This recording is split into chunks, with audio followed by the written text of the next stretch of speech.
thank you so much for hopping on and welcome to our first ever HR for Small Business Bootcamp.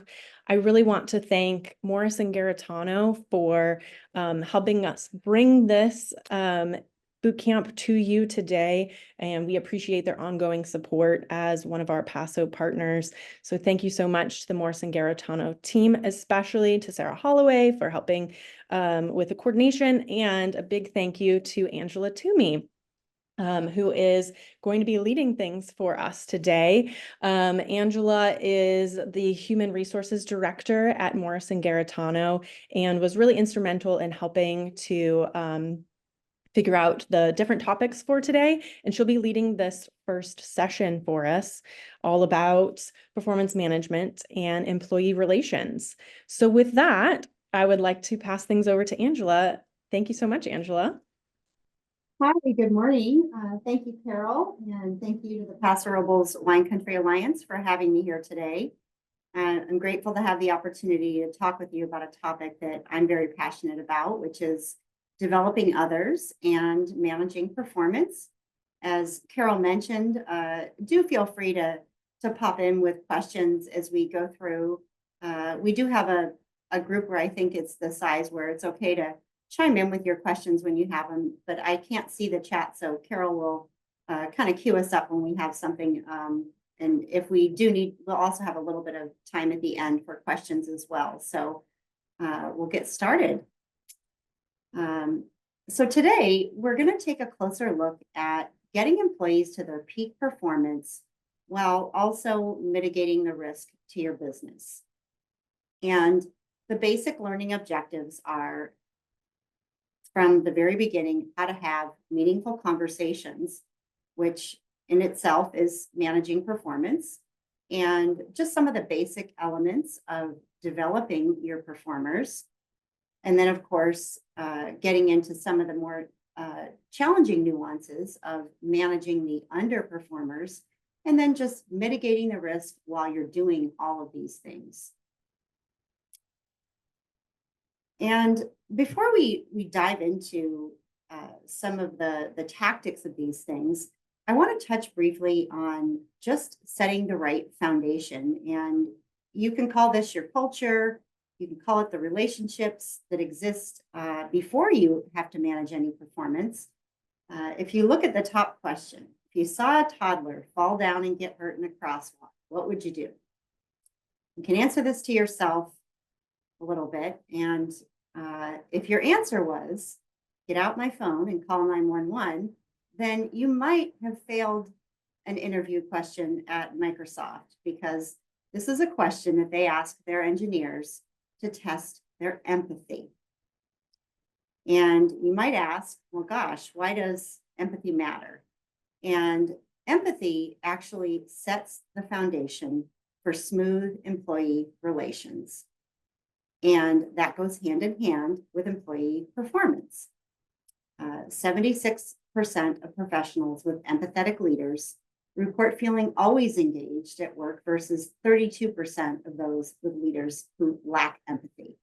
And so this is really important, because when we start to get into coaching or corrective actions or any of those other things that go along with performance management, when you have this empathetic, natural, good relationship with your staff and amongst each other from peer to peer, everything flows so much more naturally, and for you and for them. And things are more successful when you have this environment of empathy. And a lot of times you think, well, I'm running a business, I have a job to do, and I need to hold people accountable. And so it's not always super easy to think about, well, how can I manifest my empathy and let it show? And so I've put out some suggestions of ways that you can show empathy in the workplace and create that environment that will really set you up for success. And the first one is generosity. And I don't mean just generosity with pay or bonus or things like that. I mean listening and being generous with your feedback, and generous with giving credit to your staff where credit is due, and sharing your time. your information, and your resources. Also, by taking initiative. This is initiative in showing recognition and gratitude to employees, mentoring them, especially junior talent. And it's also just taking a personal interest in your team and asking people about their lives. The other aspect is transparency. And this is really where you can build strong trust with your teams and just practicing your own self-care and vulnerability. If you're going to ask your employees to do this, it's important for you to show it. Talk openly about topics such as burnout or stress with your employees. Encourage other people to do the same. And just keeping your teams in the loop, letting them know whether it's good or bad or indifferent, letting them understand what's happening in the company is to the extent that you feel it's appropriate. But if business is slow and your company is struggling, they should know this. They should understand it. And lastly, just keeping that forward momentum.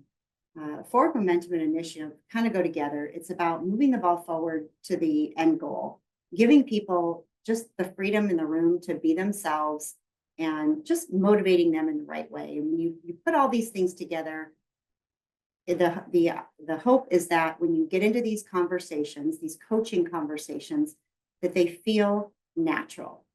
And I'm sure that even you can think about it now, when you think about your teams, there are probably some people where when you have to address a performance issue or a problem, it seems really natural, where you just are talking to them like you might talk to a friend, and others where you kind of have to think, oh gosh, how am I going to bring this up? And so it's really about getting this foundation down so that they all feel natural. So we're going to start off by thinking about, you have this stage set with a positive relationship and an empathetic approach. And becoming a skilled coach is probably one of the best investments you can make in yourself and in your employees. And it took me a long time being an HR professional to learn the difference between my HR hat and my coaching hat, because they're really two different things. When I'm putting on my HR hat, people are asking me to make a decision, make a determination, tell me what your advice is. But when you're coaching, people want help, they want guidance, they want support. And those are two very, very different things. So when you think about being a coach and you think about coaching conversations, this is a form of performance management, but when it's done well, it should feel so natural and it should be uplifting. When an employee is feeling coached, the goal is for them to walk away knowing that you can't make the changes for them, but you're there to provide the guidance and support along the way. And it's not a punishment. It can be for any kind of development. And in some cases, you might schedule these coaching conversations regularly to talk about a focus area that maybe that employee wants to work on. For example, if the employee wanted to work on being more professional, you might set up a monthly coaching meeting where they would have an opportunity to share the progress they've made or what might be getting in the way. But most of the time, coaching takes place in the moment when it's happened, like when something is occurring. So as you're setting out these coaching conversations, keep in mind that they happen often and that they don't need to be long. They can be a quick conversation about your observation, maybe asking a few questions, or they can be more formal where you're really trying to help that employee focus on what their goal is. During these conversations, you definitely want to show empathy and you want to encompass their total well-being, because during a coaching session, you are trying to explore, you're asking a lot of questions. And so if you're looking at what are some of the obstacles that might be getting in the way of somebody moving forward, you need to look at their well-being, what's happening at home, what's happening in their life that might be impacting their ability to move forward. And effective feedback does happen in the moment.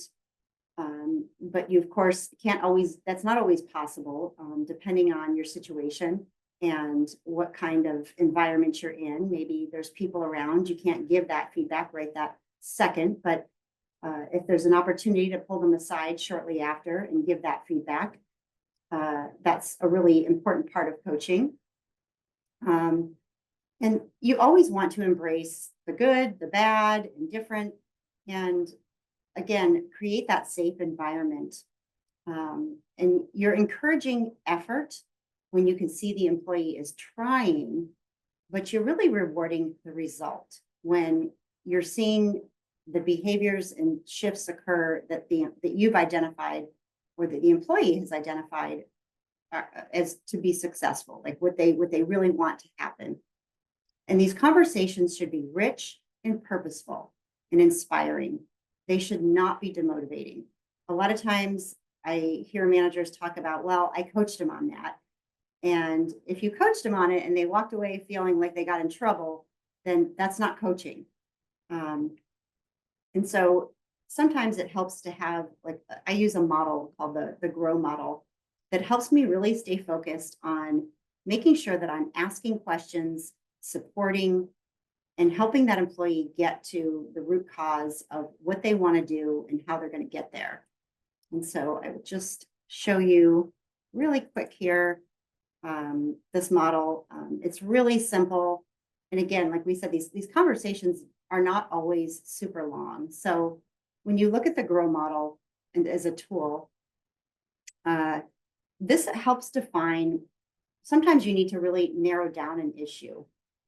And so the example here is maybe you started with something big. So let's say you've got an employee and they're telling you when you meet with them that they want to advance, they want to be promoted, and you're looking at this employee going, okay, wow, that's great. You want to be promoted, and you're thinking to yourself, gosh, they don't always seem to take their role very seriously. And you're thinking this in your head.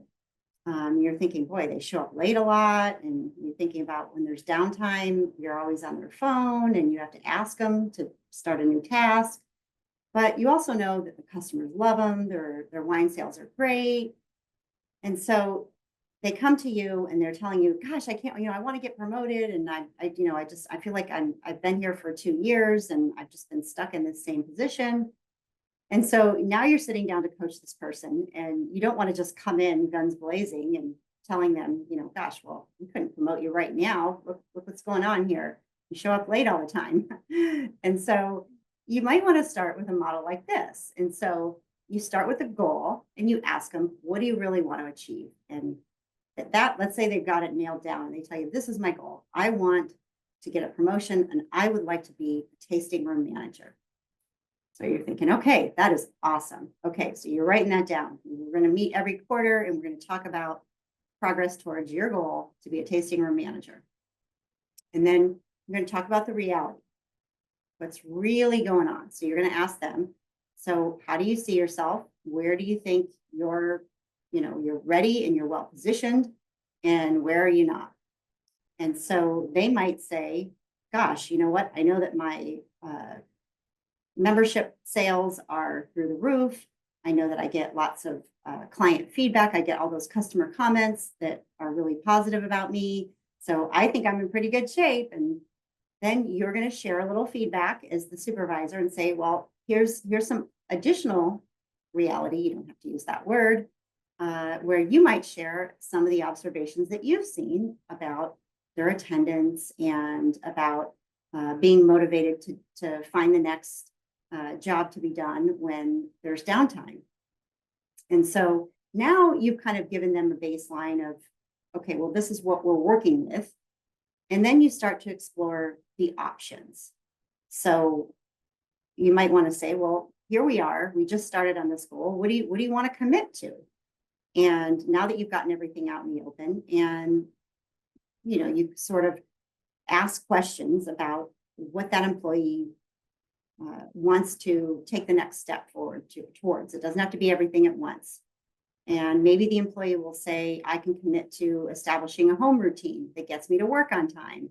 or I can commit to being curious about the other work that needs to be done, and they can ask their manager about how they can help during downtime. And then lastly, you're going to wrap it up with the way forward. What are you meaning the employee, what are you going to do next? What are you going to do between now and the next time we meet? And this is where I love coaching conversations, because if you are doing a monthly cadence, a quarterly cadence, you can say, what do you want to talk about the next time we meet? What are you going to do? And how are we going to talk about if it worked, it didn't work? What's the way forward? And so they might say, well, I'm going to be helpful to my manager and coworkers until excellent work habits are formed. And I'm going to ask for feedback from my manager and from my peers. So that might be the thing that you land on. So that's the coaching side.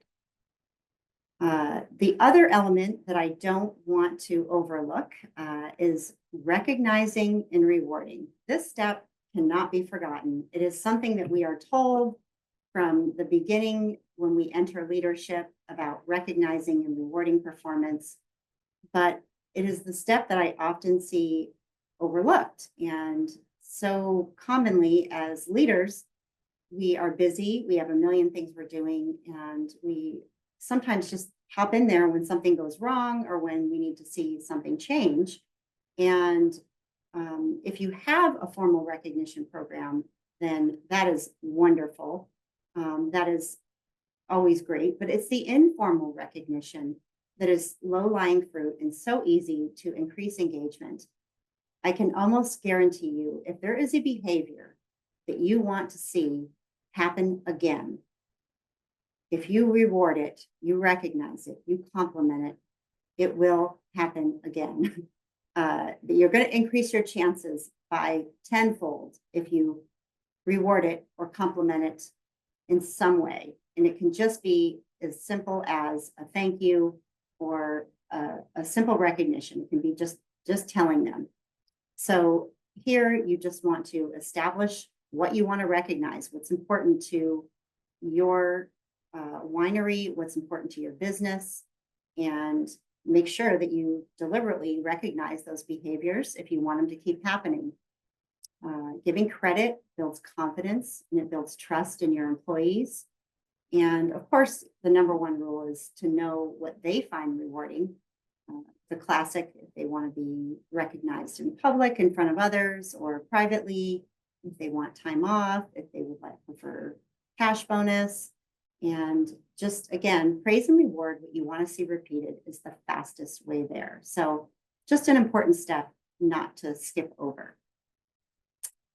And so now if you have all these things going, you've got a great relationship, you're recognizing the things that you want to keep happening, and you're coaching your staff, you're being supportive, you hope that this is all you're ever going to need. But we're all human and we all need help. We all need guidance. And sometimes you do need to take a heavier hand in performance management. And that is where you want to think about, increasing the value of your process. And so we all have some kind of maybe formal performance management process. And by this, I mean, some of you might do reviews and of some sort or evaluations. Some of you may not. And most employees just really want to know, how am I doing? Most of them want to do a good job and they really want to know where they should be focusing. And your performance process, it doesn't have to be that traditional look back for a year, see what happened to you, put a number on you and decide how we're going to pay you. It doesn't have to be that. It can be that, but it doesn't have to be that. Your approach, the goal here is to have a thoughtful approach. And because a lot of times, how many times have you set a performance goal only to find that it was either changed or forgotten by the end of the year? Or how many performance reviews have you delivered that had a real impact on someone's future performance? the bottom line is the process should be useful and meaningful. And I like the idea of it being agile and incorporated just into your regular routines. And if there's a way that you can make it forward looking as well, that's always helpful. Even if you use the look back and you do that annual reverse review, you can still have a forward component about your future goals. And it's also helpful if you have real data and competencies. And I think most people do competency-based reviews, but so oftentimes, again, you see competencies that don't always match with the job. So if your individual that you're reviewing is somebody who's working in an ag environment and they're only working in a field environment, and their competency they're being rated on is communication, and they don't talk to anybody all day, then maybe that's not the best competency to rate them on. And so anytime you can incorporate custom competencies for their role, that's always helpful, because you do want an outcome that is tailored to that individual. And having those clearly defined goals and focus areas is always important, because that's going to give you, results that you can measure when you have a specific goal in mind. And, here at Morrison Garritano, we use a quarterly approach, which may sound like, oh my gosh, that sounds like so much more work because you're doing it every quarter. But it's not, because we use our coaching conversations. They're not long and drawn out. And we just we ask them, what do you want to work on for the next 3 months? What are some things you're going to have done by that time, next time we meet? What does success look like? That's it. And so a lot of times, there's a million reasons why people avoid addressing performance. Sometimes it's just that they haven't had training on it, or maybe it's just uncomfortable. And by the time they get the courage up to say that they're not happy with the way things are going, maybe it's too late. Too much time has passed. Or sometimes we just think, gosh, well, I'm pretty normal and my expectations are normal. So this employee, they should know they're not meeting my expectations. Or they just sometimes, maybe the team you're overseeing does something completely different than your core competency. And so you think, if I'm not an expert, then maybe I shouldn't be judging them.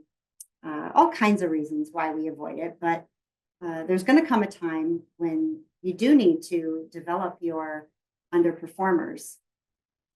And so having said that, this is where you do start to get into where we're going to start to blend in a little bit of that risk mitigation. And this is where the work gets a little more challenging. And I haven't had anybody chime in yet, so I'm assuming you don't have any questions. So I'll still pause at the end for those. Yep, no questions yet. All good. I'll get into it. Yeah. So the first, when you have an underperformer, and I'm sure everybody here knows who those underperformers are. You can probably think of some on your team right now. You want to set those clear expectations. And I've also noted in here, you want to set those regular checkpoints when you're going to give feedback and praise for work well done, because if you pop in when it's not a predetermined checkpoint, that's kind of like a gotcha moment. Like, hey, wait a minute, I wasn't planning on you checking my productivity this week, or looking at my sales, or these types of things, because we agreed that you weren't going to check until this date. And so if you surprise them, it's not building that trust that we've been talking about. So and also, again, catching them doing it right after you've told them they need to improve is going to be the biggest confidence driver, and probably the most likely thing that's going to turn it around for them. And the other important piece here is, again, just your approach. You want it to be consistent and timely. When you're consistent by addressing performance fairly amongst the whole team, people know, like, okay, if this doesn't fly around here, if people don't show up to work on time, it gets addressed for everyone, not just certain people.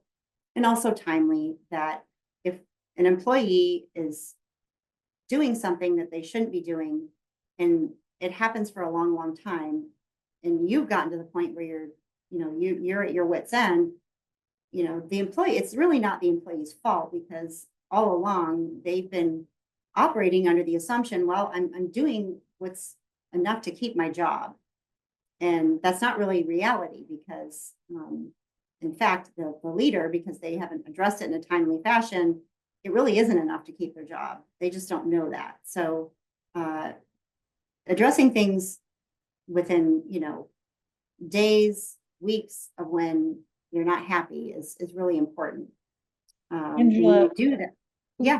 sorry, we do have a question that's related to this. Is it more important to document underperformance versus coaching and goal setting? I would say that the documentation of the goal setting is important, because you'll just forget what you said. So I think that is important, but it's more a matter of practicality. Because when you're goal setting, it could be for the sake of a performance review, it could be the sake of coaching, it could be the sake of just accomplishing what you set out to do. Developing underperformance and documenting that is important for mitigating your risk. So they're all important, but for different reasons.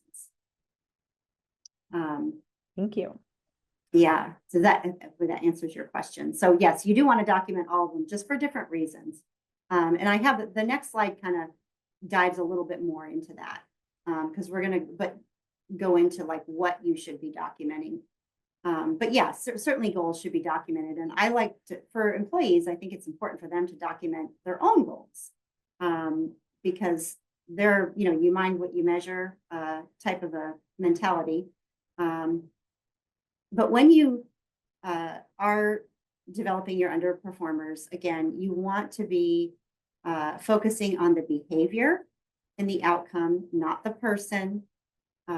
Because here you're going to, again, reduce the impact to the team and your customers.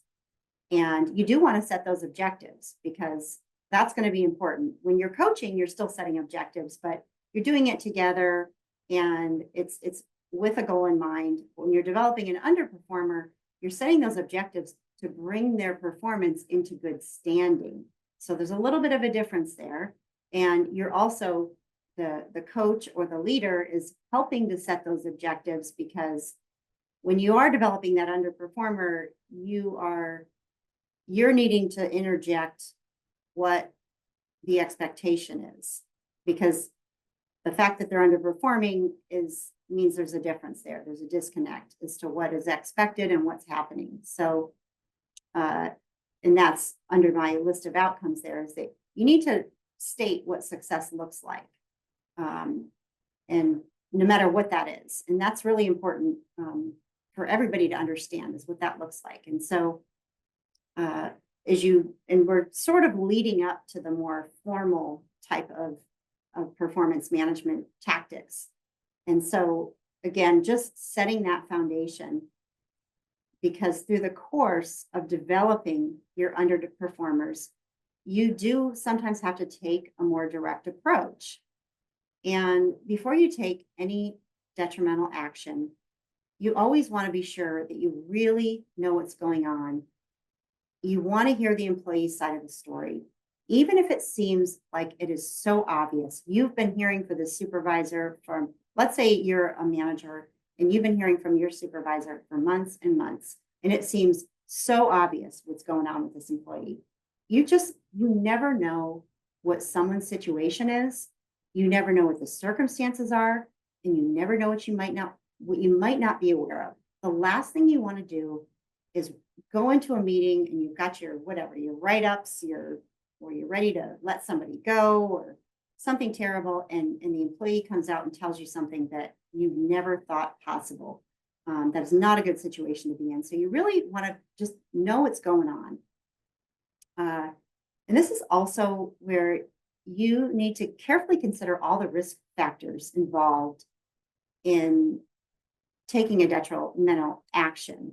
And sometimes you might call your friends at Morris & Garritano, the HR helpline, to help you evaluate these things. Sometimes you might call your labor law attorney, or you might just call your own HR department if you have one, or rely on leadership. You might bounce it off your other leaders in your agency or company to make sure that you're not overlooking anything, because this is really important when it comes to mitigating risk. So things that you might be looking out for, again, not that you're doing anything nefarious that you shouldn't be, but you always need to be mindful of not causing the impression that you're doing something you shouldn't be, and not leaving the door wide open for a labor law attorney on somebody else's side to invent reasons why you might have taken a detrimental action.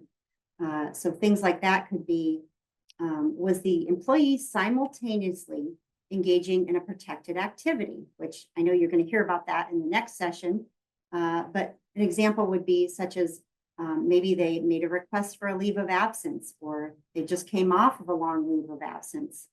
Are there any circumstances that might give the impression that the detrimental action was due to anything that was unlawful, like whistleblowing, discriminatory, retaliatory, like maybe that employee had just filed a complaint against somebody harassing them, or just anything that could be construed as punishment for something other than the performance. And so a great example would be if the employee has been giving, like the employee's been, what we talked about before, they've been underperforming for a long time. They've been getting away with this for months, years. And now all of a sudden they're being written up for that very same thing that was permitted all along. That looks bad. And so that leaves the door wide open for an attorney or someone to swoop in and say, well, if this was a problem and it really wasn't because they took this leave of absence, why wasn't it addressed before? So you can see how these things can go sideways really quick. So my little acronym here for mitigating risk is you start to think about what you're going to do, because you have to make a decision about, okay, what are we going to do? Are we going to write them up? Are we going to talk to them? Are we going to coach them? Are we going to, how's this going to work? So this is where we get into the clean and neat. So the C is consider the facts, learn the perspective of the employee, the supervisor, and if it's appropriate, any witnesses. Evaluate how similar situations have been treated. If you don't know, and you haven't been there a long time, try to find out from owners or others who have been there a long time. Like, hey, what do we usually do when this happens? Do we let them go? Did we keep them? Do we give them a warning? And then once you kind of have an idea of what your precedent is or what it should be, you want to narrow down the possible options and decide on what you're going to do. And then when you're talking with the individual, whatever form this is going to take, you're going to basically put them on some kind of notice saying, hey, here's our problem. We've seen that your attendance is exceeding our you far exceeded your paid sick leave, and you're exceeding our policy. And here's what we need. We need you to bring your attendance back into good standing, and we need you to be able to rely on you. Unfortunately, when this happens, it has an impact on our team because we have to call other people in on their day off. And our customers also suffer when people are not here to open up in the morning. There's other things that are delayed, events get delayed. And what we expect is that if we understand there's always going to be unplanned things that might come up, but we expect that you're going to keep those absences to a minimum. And, you want to assist them. You want to say, we're going to be checking in often. And, if there's anything we can do to help, please let us know. If you're struggling with something outside of work that's preventing you from getting here, please let us know. How can we help? Do you need carpooling help? And then there's time to improve. If the person tells you, gosh, you know what, my daycare person just quit and I'm piecing it together, then you might say, okay, we're sorry, we didn't know that. Let's say in the next 3 weeks, you're gonna straighten it out, but until then, we'll allow you to work a modified work schedule.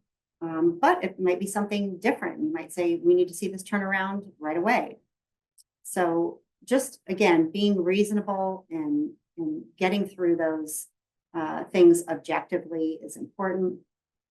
But you do need to decide how you want to address a situation when it comes to this. And there are several avenues you can take. The first opportunity that you might come across is, I don't know how many of you have what's in your policies, what's called like either a 90-day intro, some people call it a probationary period. This is not a free-for-all, but it's that first opportunity when a person first starts working for you, those first few months. But it is an ideal time to make a determination if the person is the right fit, if you can. Because keep in mind, this is the point when you as the employer have invested the least amount of training time, amount of resources, and the employee has invested the least amount of resources. Their resume is still out there. They still may be getting job offers. You're the least attached to the people. The emotional bonds have not formed yet. And so if you're thinking, okay, this person just started and they're putting their best foot forward, most likely, right? This is the best you're going to see from them. And so if in this 90-day period, you see that, my gosh, I just don't know that this is a good job match because they don't seem to have the job knowledge.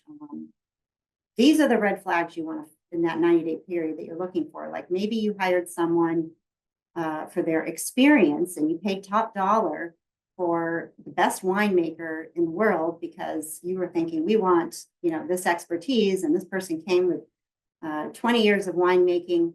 And then they get here and you're thinking, my goodness, they don't seem to know how to make this. Then you know right away, they don't know what they said they knew. And you paid for that experience. So if you see repeatedly and you can see that there's no evidence this person comes with the experience that they said they did, this is probably the time to make that determination that it's not a good job match.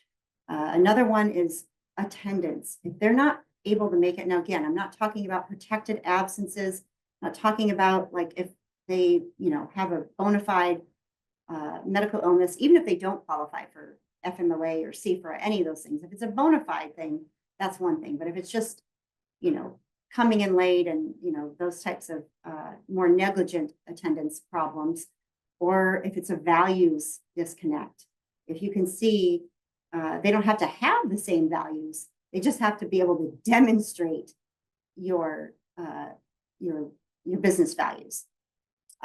These are the times where you don't necessarily need to put them on a plan, or you don't necessarily need to write them up. You can just decide, wow, we just started and this is wrong.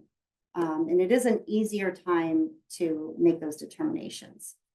But again, it's not a free-for-all. You're not free from risk, but it is the most advantageous time for everybody to make those decisions.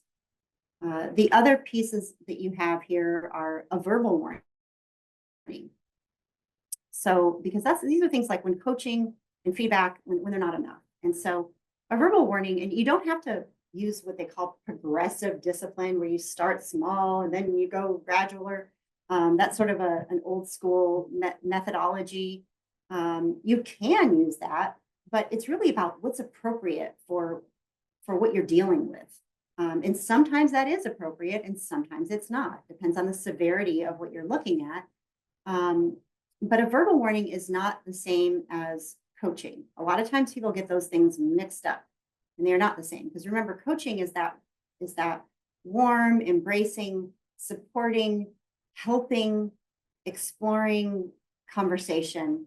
A verbal warning is very different. And the reason the word warning is in there, because you're actually warning them that they could lose their job if things don't change, right? So this is where And even though it's verbal, you're going to document it. So that was the question we had. You're going to document this in the file. You're not necessarily going to give them a piece of paper. You could recap it in writing saying, hey, just a reminder, we talked about this, but it's not like they have to sign anything. It is truly verbal, but you are documenting that you had the conversation. So that's a little bit of a weird thing, but you're going to talk to them privately, state the specific problem in terms of here's what we need, here's what we're getting. Same thing, desired performance, actual performance. Not about the person, just about the performance. And you might refer to those previous casual conversations or feedback or coaching where you say, gosh, I know we've been working on this and we've talked about it a few times casually. And I know I've given you some tips, but now it's sort of more snowballed into this situation where it's become a problem and I've got concerns. And you want to have the employee confirm that they know exactly what you expect of them, that you've told them. And if it's quantifiable, make it quantifiable. And soft skills can be quantified. So don't shy away from things like professionalism or anything like that. And indicate that you have confidence in their ability to perform. But you also need to let them know that there can be consequences if things don't improve. And those consequences should include things like additional disciplinary action, which could be up to and including termination. And again, you just want to document when you had the conversation, who you had it with, if there was any policy broken or anything like that. I would document that. And I would also document any explanation given by that employee when you talk to them about it. That's really important to document what they said. There's also a performance improvement plan. This is, again, getting into a little bit more complex document. This is something written that you're going to give to the employee. Everybody's going to sign it. You're going to sign it. The supervisor's going to sign it. If that's you, if you have HR, they're going to sign it. And this is, again, more like a memo type thing. And it's going to say, again, factual concern that you have. We have a concern with your professionalism. And you're going to state the impact to your clients, the coworkers, the business. You're going to state if there was any losses incurred because of the mistakes, whether it's, maybe attention to detail, again, professionalism, whatever it is. You're going to state any policies violated, and then you're going to have maybe 2 or 3 examples of what actually happened that are why you're illustrating this concern. So you might say, there's an attention to detail concern, and this is because 4 shipments were sent to the wrong people. That's a concern, and here's the examples. On this date, this shipment went to this customer, this went to this customer, and whatever. So you're going to list them out because that's the other thing. If you tell an employee you have a problem with their communication, their professionalism, but you don't have an example to back it up, so they don't know what you mean by that, that's right away, that's going to put them on the defense. And so now you've got the concerns, you've got a couple examples that are specific with the dates, what happened, and then you're going to craft some SMART goals or objectives. So specific, timely, realistic, measurable, and you're going to say what those goals that they need to meet, that are going to bring their performance into good standing. How long you give them the timely part is going to depend on what you're asking them to do. Typically, a performance improvement plan is either a 30 or a 60 or a 90-day plan. The more complicated the objectives, the longer the plan. Like, for example, if you have to go back and retrain somebody on something, you might give them 90 days, but keeping in mind, these are things that they should already be doing for their job. So that's why it's usually not that long. You want to clearly state the consequences of not meeting the goals. So somewhere in there, it should state that if they don't meet the goals, or even I like to put in there, if they meet the goals, but then they relapse, that, they may not be given additional opportunities to improve, because you don't want somebody to just do well in enough time to complete the plan and then fall off the cliff.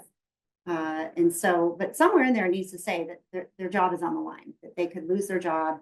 That famous thing, additional disciplinary action up into including termination, could happen. So they do need to understand that. And so this is the part where, again, these are not the first tools that we reach for. And that's why I put them last or towards the end of our presentation, because you can imagine how scary that is for an employee. Once they get this, you know you're walking down that road. They know you're walking down that road. And it can be demotivating because they may be thinking, this is it. I should just start looking for another job. And you got to, it's a careful balance, you know, to deliver this message. In fact, I don't even show them the piece of paper and just having the conversation, because you've got to really instill your confidence that they can get through this and turn it around. Because that's what it is. It's a plan. It's a plan to improve. And once you give this plan as the leader, you've got to, one, commit to working with them, monitoring their progress, and you've also got to be ready to let them go if they're not successful. So I think that's the most important thing, is just being able to invest that time once you embark on a plan like this. And it gets tricky because sometimes you put them on, let's say you put them on a 30-day plan and it's for attention to detail. And a week into the plan, they just make a small mistake, you know, and you're like, okay, well, what does that mean? Does that mean they weren't successful and they have to be fired? Or does that mean, you know, and so you may be faced with the fact where you just have to add up all the things that happened in the 30 days and make a decision. Has enough progress been made to where we can say, okay, you're off the PIP, you're done? Or you add it all up and say, gosh, you know what, we just not seeing enough improvement, and we're going to part ways. So those are decisions you're going to need to make at the end. Or sometimes you might get halfway through a plan and you told that person they have 30 days to improve, but sometimes, you know, some serious transgressions can happen that make you say, oh my gosh, this is just too much of a liability, and we can't hang out that much longer because you're really just not doing well. And you may have to let them go a little bit sooner because you can see that it was avoidable and they didn't take the steps to be mindful enough to avoid those mistakes that you asked them to take in those objectives. The other kind of document that you might issue would be just a flat out disciplinary action. And this is a one-time record of incident where a policy has been violated or a loss has occurred, or something bad has happened where it's a one-time offense where it can't be repeated, but there's no plan to improve.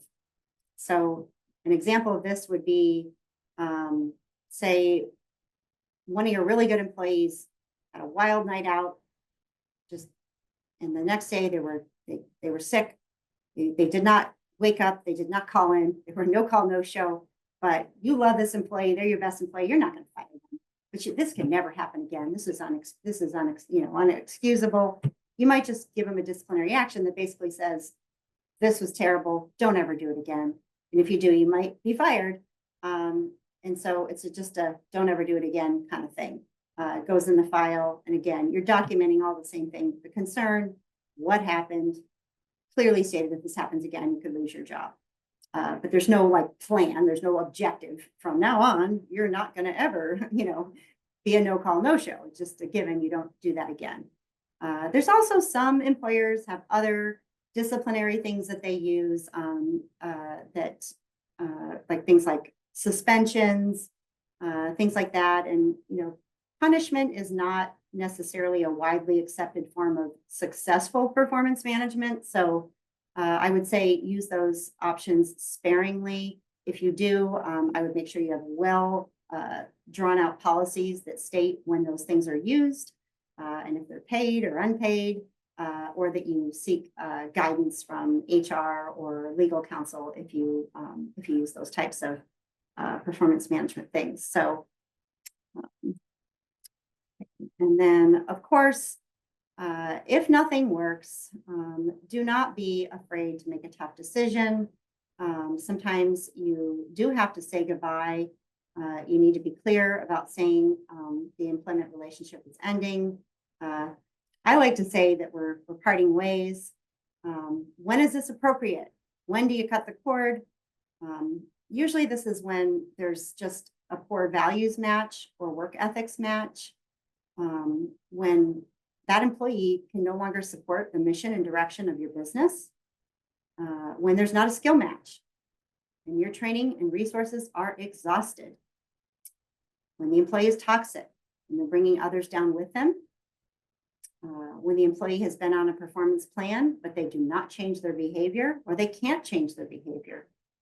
Or when there's been a serious violation of your policy or a conduct issue. But I'm not going to end on that because that's too sad. Okay, so to sum it all up, I'm just going to share an illustration of our model here at M&G. I'm not to say that it's the best model or the only model. It's just what we do here. We do have a continuous feedback model. We have a software that helps us deliver feedback in the moment. It's called Culture Amp, but you don't need a software, but we like it because it's just instant feedback that you can go from employee to employee, anybody to anybody, and it's instant feedback. And we do record our coaching sessions in there and our one-to-one meetings there. And we do take the time to identify competencies by role groups, not for every single position, but we kind of carve them out by groups. So like our client-facing service people have one set of competencies that's very different from, say, our sales force. And our one-to-one meetings, they're very short and they're often, they support little mini goal setting, and we have quarterly coachings. And we also do these goal settings, but the goal settings most of them last a quarter.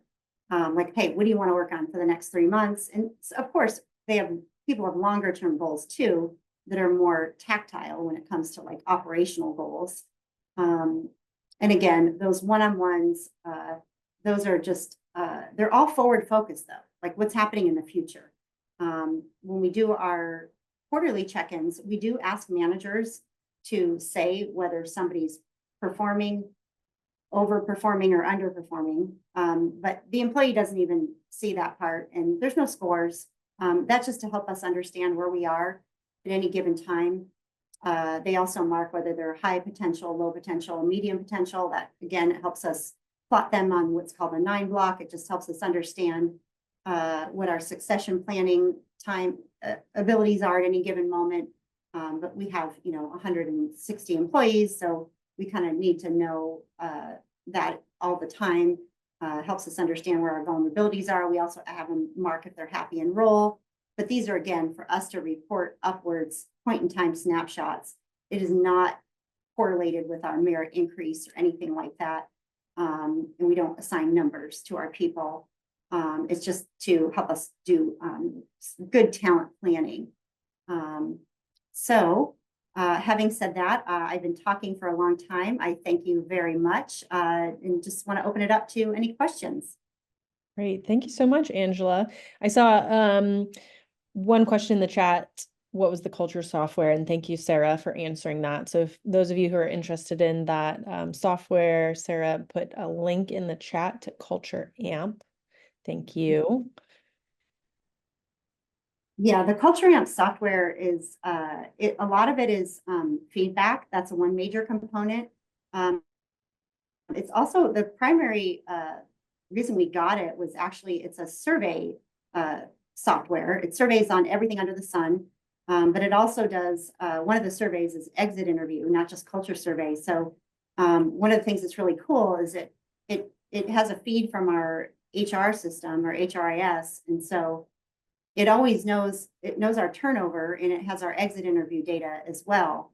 So it takes our turnover, exit interview data, and our culture surveys, and it uses AI technology now to actually tell us where our hot spots are and help us craft where maybe our areas of opportunity are. It's not a substitute for analysis, though. You still have to do your own HR analysis on it. But I just love it because it's one of the only softwares out there that gives instant feedback, which that took us probably, before you go buying any software, it took us probably, I would say, a good year and a half to get people comfortable just giving feedback. And that includes leadership.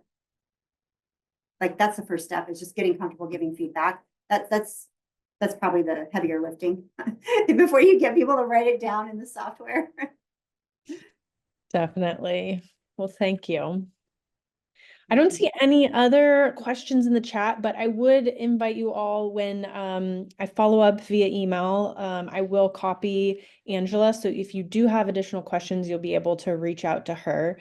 Angela, I want to thank you again for leading this session. Super informative. And we did record it, so we will be sharing the recording with you all, as well as a PDF of the slides. I'm just going to put in the chat one more time our links to our upcoming sessions. The next one will start at 10:15. So if you're going to join us for that one, take a quick break and then hop on the next link. Thank you again so much, Angela and Sarah, for helping us set this up into Morris and Garritano. We really appreciate it. And with that, we will say goodbye for now. Thank you. Thanks so much. Bye-bye. Bye.